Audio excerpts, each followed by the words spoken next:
Hello everyone, আমি সোমনাথ। আর অনেকদিন পর চলে এসেছি।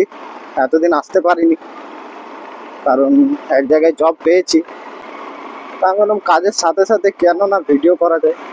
আগে ভিডিও করতাম, আগে গাড়ি চালাতাম, আমি এক জায়গায় এখন জব পেয়ে একটু ব্রেকটা একটু কম আছে না, সেটা দিয়ে এলাম। এটা হচ্ছে আমাদের চিত্রা, মানে পাশে ডান দিকে পোলো গ্রাউন্ড, যে গ্যালাক্সি মল আমাদের আসানসোলের। আসানসোলের আপাতত দুটো মল আছে, একটা ওই যে গ্যালাক্সি মল, কি বড় তাই না, আর একটা হচ্ছে সেন্ট্রাম মল, ওটা দূরে আছে, ওটা হাইওয়ে দিকে যেতে গেলে পাওয়া যাবে। এটা হচ্ছে চিত্রা মল, এই যে গ্যালাক্সি মলটা দেখো তবে।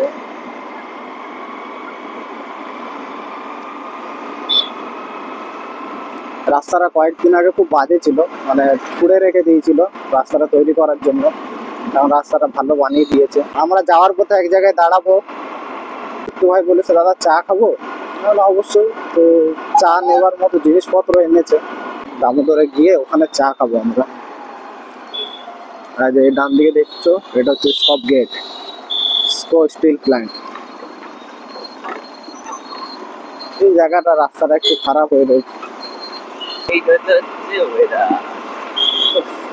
এতদিন বৃষ্টি পড়ে পড়ে না বিকেলটা বেরোতে পারছিলাম না, এত বাজে কন্ডিশন। প্রতিদিন ভাবছি বিকেলে বেরোবো,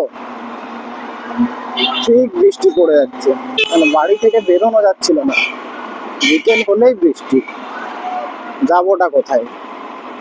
যাই হোক, আজকে ওয়েদারটা ভালো আছে, সকাল দিকে রোদ ছিল, বৃষ্টি পড়েনি। আমি যে স্কুটিটা চালাচ্ছি এটাও আমার নয়, মিট্টু। আমার স্কুটিটা বাড়িতে রেখে এসেছি। একটা স্কুটি নিয়ে যাওয়াই ভালো, দুটো স্কুটিতে দুজন তো আছি, একটা স্কুটির দুজনা হয়ে যাবে। মিট্টু চা নিবি তো? সিধা তো ঠিক আছে, সোজাই যাচ্ছি, তুই চাটা তাহলে এখান থেকে নিয়ে নেবো। এখন আমরা আছি বার্নপুর স্টেশন রোডে, ঠিক ডান দিকে রয়েছে বার্নপুর স্টেশন। দেখতে পাচ্ছ বার্নপুর স্টেশনের রাস্তাটা। চা নিবি? চাটা নিয়ে নিচ্ছি নাকি?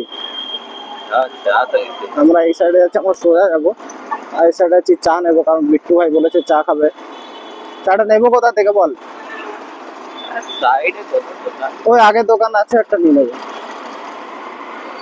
ওটা দিয়ে তো সিধা। ও কাকু, রাস্তাটা বেরোচ্ছে না, একটু ডান দিক বাঁ দিকে দেখুন। এই যে ডান দিকের দোকানটা, আমরা চা নিয়ে নেবো।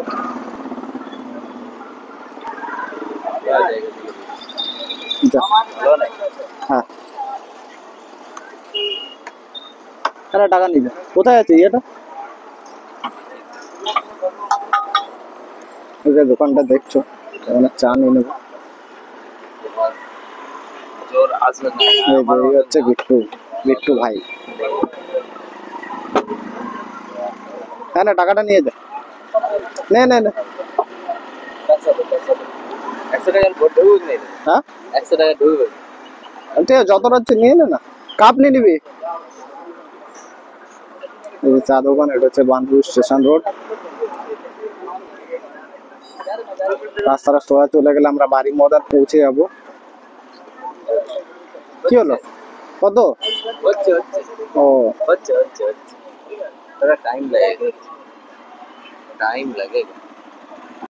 এই যে এই দোকানটাতে আমরা চা নিয়ে নেবো। একটু চলে গেছে চা নেওয়ার জন্য।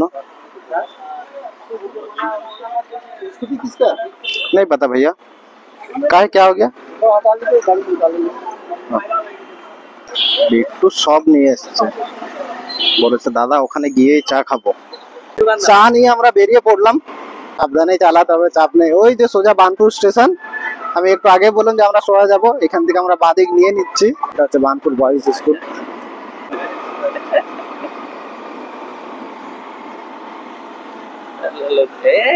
কাকু কোন দিকে যাবেন, একটু ইন্ডিকেটর দিয়ে। এই যে বার্নপুর ক্লাব, ক্লাবটা বিশাল ক্লাব, মানে আমি এর ভেতরে গেছিলাম অনেকদিন আগে। দারুণ ক্লাবটা, ওর পাশে সুইমিং পুল রয়েছে, আর এই বানপুর এই রিভার সাইড যেতে না দারুণ লাগে, আর প্রচুর গাছ। খেলা হচ্ছে এই যে মাঠে খেলা হচ্ছে, বেকারি মাঠ, মাঠটার নাম। ছেলেরই এটা। মাঠটায় আমিও খেলেছি একটা সময়, যখন ফুটবল খেলতাম। এখন আর খেলি না। দেখছো জায়গাটা, দেখো চারিদিকে গাছ জঙ্গল, দারুণ জায়গাটা।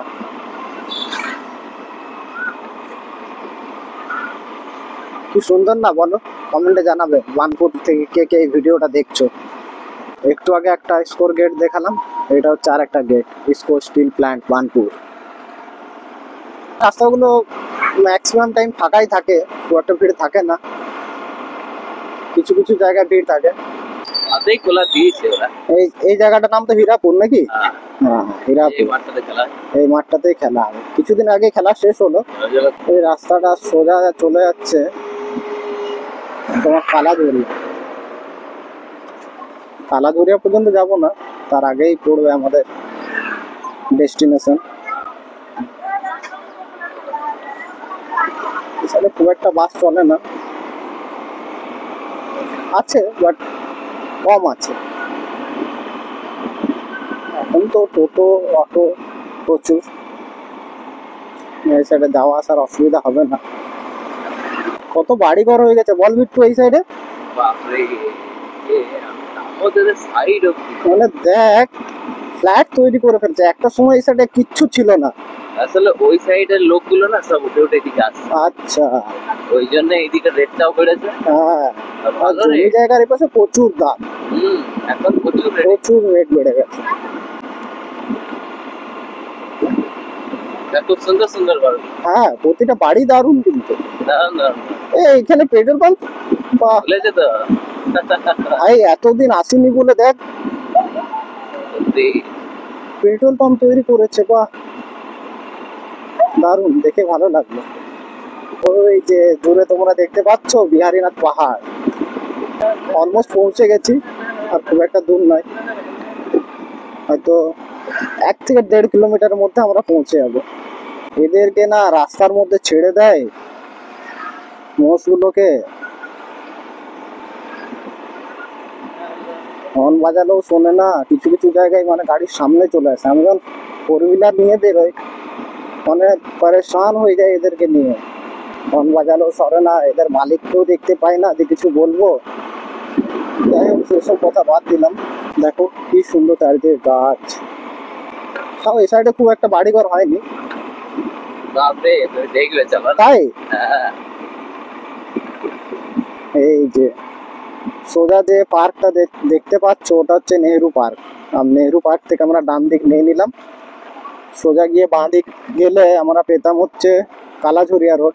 ওই সাইডে তো আমাদের যাওয়ার দরকার পড়বে না, যাবে, কারণ পার্কটাতে পিকনিক, প্রচুর পিকনিক হয়। কারণ নভেম্বর থেকে ফেব্রুয়ারি পর্যন্ত পার্কটাতে জায়গা পাওয়া মুশকিল, মানে জায়গায় পাওয়া যায় না। হ্যাঁ হ্যাঁ, তো ঠিকই তো বলছি।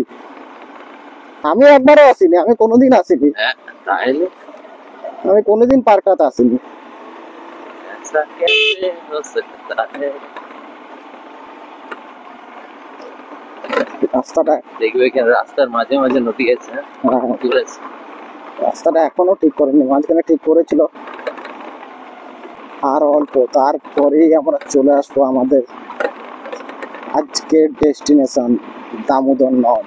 ওটা নদ তো, নদী নয়। আর জল আছে, যা আছে। না, ওটা কিন্তু দামোদর নদ, ওটা নদী নয়, বুঝলি বিট্টু? এর মধ্যে তফাৎ আছে। হ্যাঁ, তফাৎ তো আছে,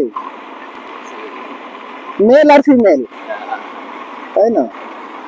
অজয় নদ নদীও নয় ওটাও, সেরম। এটা হচ্ছে দামোদর নদ। এটা পুকুর। বাহ, নদীতে যাওয়ার আগে ছোট্ট একটা পুকুর।